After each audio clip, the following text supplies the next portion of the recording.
Saudação a todos aqui presentes, né?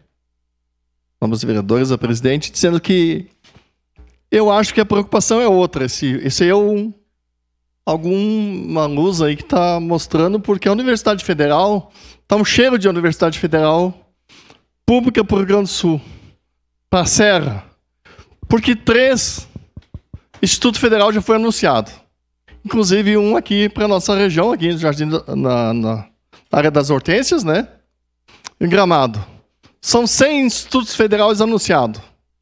Quem lembra, no último ano do presidente anterior, os institutos federais estavam fechando. Por falta de quê? Por falta de manutenção, por falta de luz, por falta de água, por falta de pagamento, por falta de limpeza. E estava apodrecendo as obras. Eu quero dizer que estive no Instituto Federal ainda daqui de Caxias, núcleo de Caxias, ontem, sexta-feira. Estive ontem de novo. Eles não falam, essas coisas estão andando.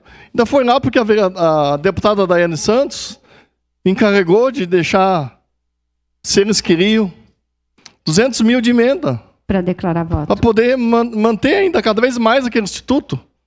90% do Instituto Federal, 90% do Instituto Federal são moradores de Caxias.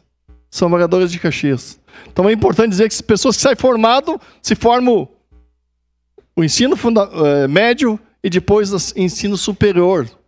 Eu gostaria de ver uma moção aqui também para trazer os alunos do Apolinário para o Evaristo sem custo nenhum. Um transporte para esses alunos.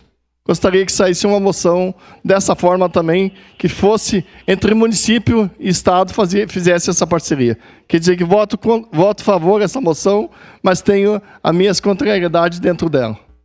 Muito obrigado.